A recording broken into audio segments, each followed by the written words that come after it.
What's up, everyone?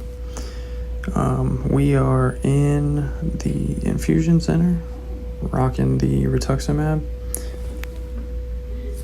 We already got pre-meds in, which was steroids, Solumedrol, Benadryl, and then some Tylenol, and yeah.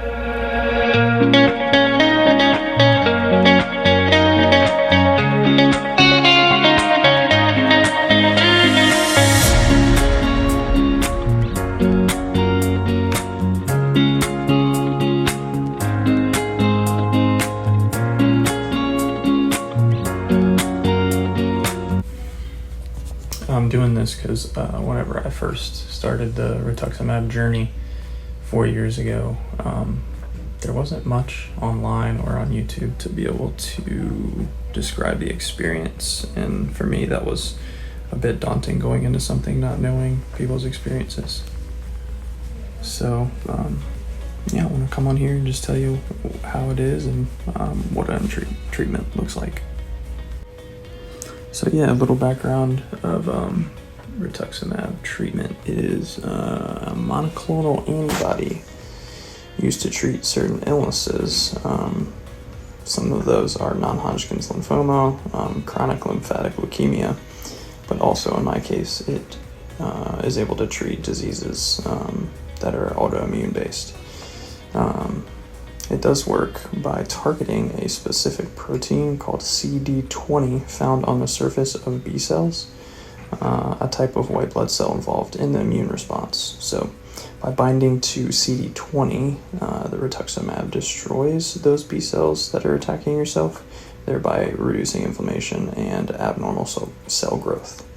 Overall, has been a pretty good experience over the last 4 rounds. This is now my 8th infusion, so gotten pretty used to what it looks like.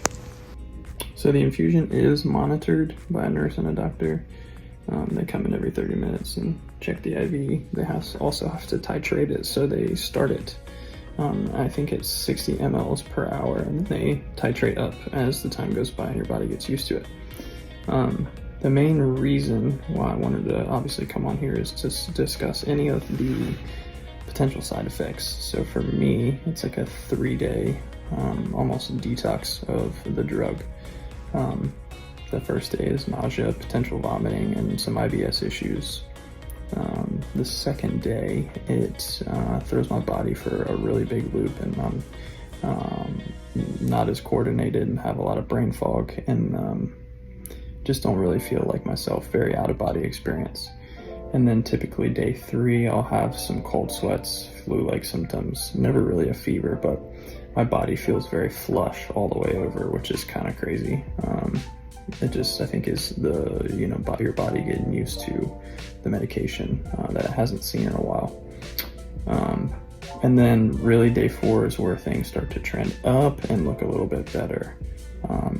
But it all just kind of depends. I even have side effects a week or 2 out because this drug stays in your system for quite some time and isn't at its full potential until about 6 months when all your B cells are depleted. Things to bring with you. I brought a laptop, iPad, my phone, AirPods, so music is definitely crucial to kind of just listen to something while you're sitting here in the chair. But I got some coffee this time, I got some food. We're pretty much dialed in there, but yeah, side effects over the next couple of days will definitely be putting me out and on the couch for a little while. But yeah, just that's what to expect. Is it could be something different for everybody, and for me that's typically what I've experienced.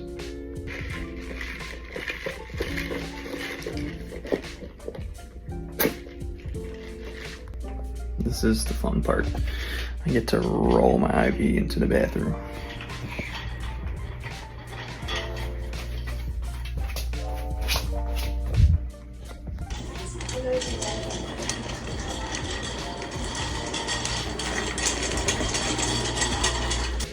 Now I know I talked about the post-infusion side effects, but I'll go through what it feels like and looks like during the infusion, right?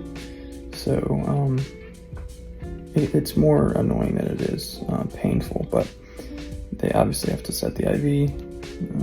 Did it on the top of my arm this time, which is a little more painful. They get those pre-meds in, get the rituximab in, and then about 30 minutes in, I start to get really itchy. So my head is scratchy, my throat, my ears, it's just really itchy all over. It's kind of crazy, to be honest with you. That's why they give you the Benadryl, just in case you have any sort of allergic reaction. So it's like I almost have to itch that part of my skin until it goes away, but that's for about an hour, and things, once your body gets more used to it, tend to be in a little bit better of a position, to be honest with you.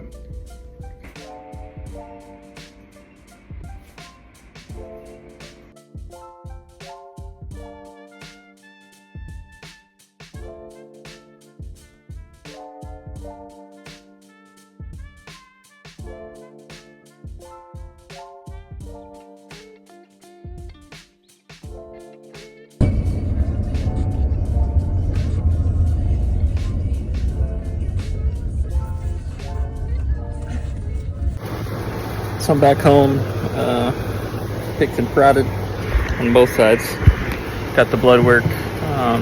Honestly, feeling much better this round. Typically, the second one out of the 2-week process is a lot easier on your body, but I did list the side effects that I got in the original infusion that I had 2 weeks prior in the video, and I'll list it in the comments too in the description. But just kind of tired today. It takes a lot out of you. You got to drink a lot of water, stay hydrated. But yeah, that's pretty much it.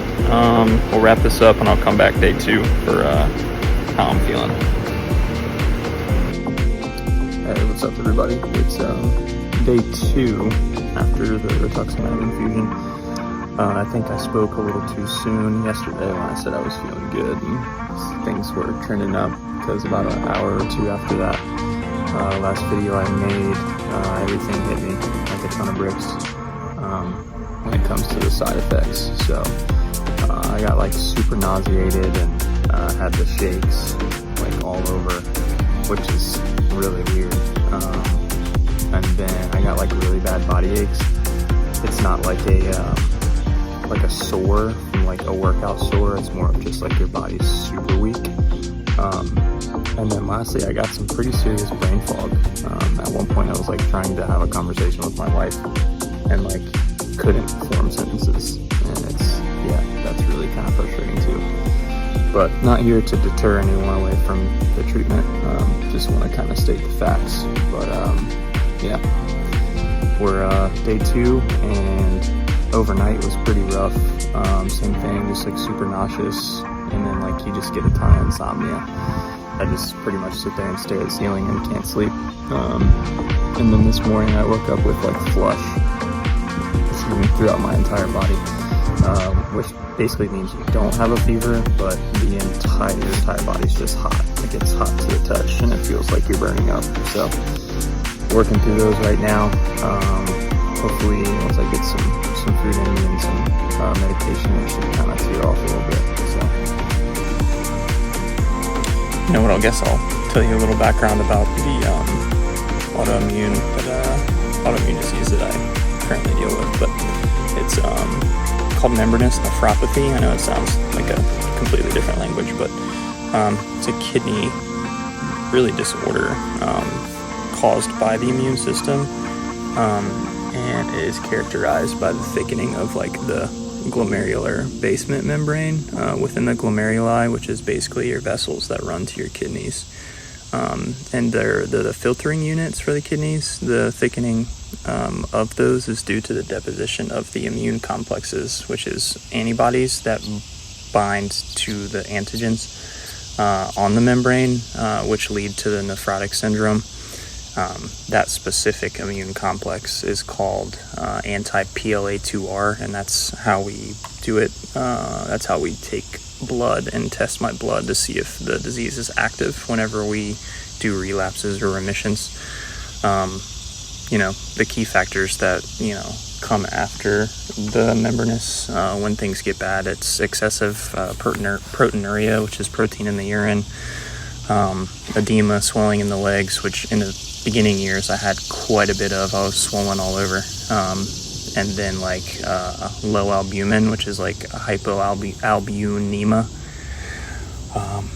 which just means you have low protein in your blood because you're leaking it through those expanded vessels in your kidneys.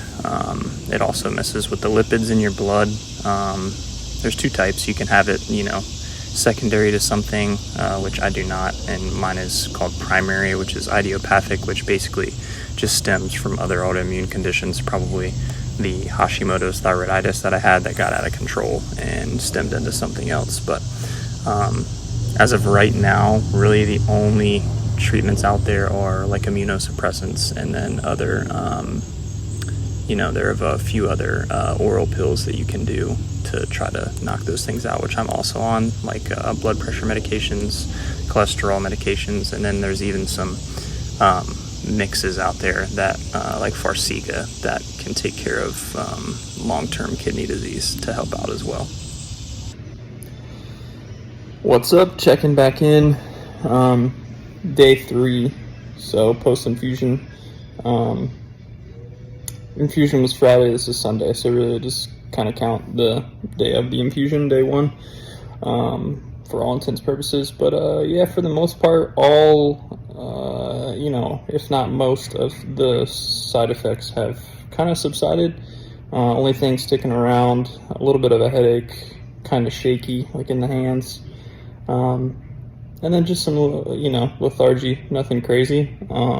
And definitely things start to look up from here when it comes to overall well-being, for sure. So it's a good sign. Yeah, but you kind of got the gist of it for day 1, 2, and 3. I'll probably do a 4th day just to kind of see how things go, but if not, kind of keep it at this. I feel like we've gotten a good idea. We're giving you enough, information to kind of take it as you will with what you're going to expect going into a Rituximab infusion. So, but yeah, all in all, had some really good nurses, good doctor, everything was solid at the infusion center. It was kind of crazy. I was the only one there, but yeah, it was a good experience. So, yep, just hopefully you gain some sort of, confidence going into your infusion if you have this coming up, or if you're just curious about it. Feel free to comment if you want. I'll definitely reply, answer any questions I can for you. But yeah, that was my journey.